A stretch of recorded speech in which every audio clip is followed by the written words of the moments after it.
దేవాలయాలపై YCP తప్పుడు ప్రచారం చేస్తున్న ఘటనలపై ఏపీ మంత్రి ఆనం రామనారాయణ రెడ్డి మాట్లాడుతున్నారు. ఆ లైవ్ చూద్దాం. నీకు గౌరవం లేకపోతే లేకపోవచ్చు కానీ హిందువులను అందరినీ అవమానపరిచే విధంగా హిందువులు నిరంతరం ఆరాధించేటువంటి ఆలయాల మీద నీ రాజకీయ క్రీడని నడపాలని చూసేటువంటి నీ విధానం ఇవాళ బాధాకరంగా ఉంది. ఒక విషయం మాత్రం ఇక్కడ చెప్పాలి. ఇప్పటికి అనేక దఫాలుగా మీరు చేసినటువంటి నింద ఆరోపణల్లో కేవలం దేవాలయాల మీద, దేవాదాయ శాఖ పైన, దేవాలయ పాలక మండళ్ల మీద నిరంతరం మీరు విమర్శలు కొనసాగిస్తూనే ఉన్నారు. మరొక ఆలోచన చేయడం లేదు. ఎందుకంటే ఈ రాష్ట్రంలో అన్ని విధాల ఆధ్యాత్మికమైనటువంటి ఈ ఆలయాల పట్ల,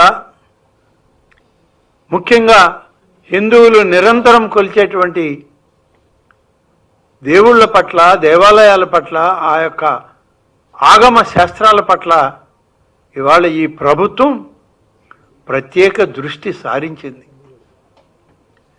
ఇది ప్రతి ఒక్కరూ గమనించారు. రాష్ట్ర ప్రజలందరూ చాలా గొప్పగా ఇవాళ ఈ ప్రభుత్వాన్ని మాట్లాడుతూ ఉన్నారు.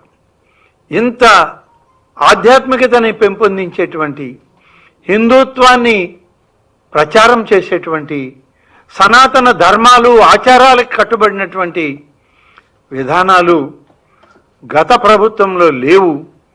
ఈ ప్రభుత్వంలో ఇప్పటికే ప్రారంభించి తొలి 9 మాసాల్లోనే అనేక విధాలుగా ఆలయాలను ప్రక్షాళన చేసినటువంటి ప్రభుత్వం ఇది.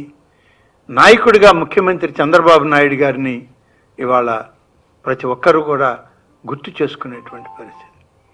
అందుకనేనేమో ప్రతిపక్షం దేవాదాయ శాఖ పట్ల, ఈ యొక్క ఆచార వ్యవహారాల పట్ల,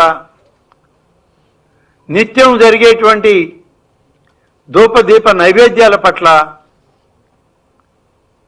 మరి ఆధ్యాత్మికత ఉట్టిపడేటువంటి కైంకర్యాల పట్ల ఒక ద్వేషభావాన్ని ఇవాళ రాష్ట్రంలో ఉన్నటువంటి వైఎస్ఆర్ పార్టీ నాయకులు పైనుంచి కింద వరకు, ఆ పార్టీ అధ్యక్షుడి నుంచి కింది స్థాయి కార్యకర్త వరకు ఇవాళ దుర్మార్గమైనటువంటి పద్ధతిలో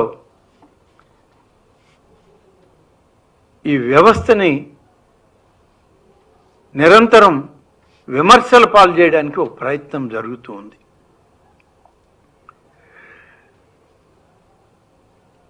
ఎన్ని రకాలుగా ఈ ప్రభుత్వం మొదలుపెట్టిందో అన్ని పద్ధతుల్ని చేస్తామని చెప్పినవన్నీ కూడా చేసినటువంటి ప్రభుత్వం ఇది.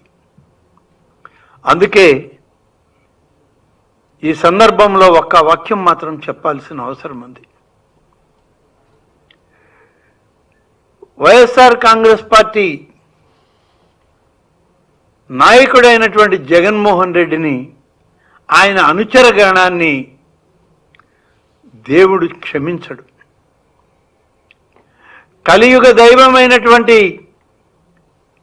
శ్రీ వెంకటేశ్వర స్వామి సన్నిధిలో నువ్వు వైకుంఠం పైనే విషం జిమ్మేటువంటి పరిస్థితులు, జరగనివి జరిగినట్లుగా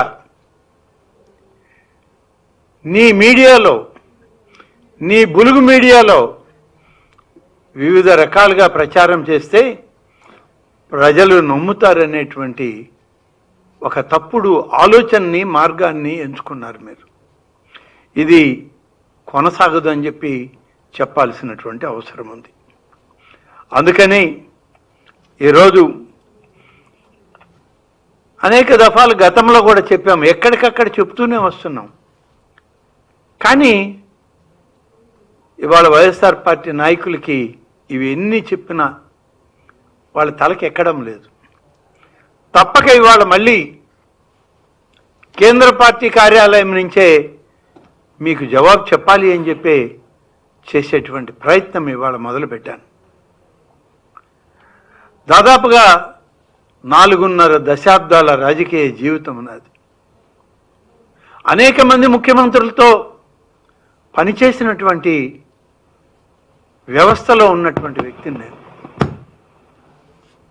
కానీ దుర్మార్గం ఈరోజు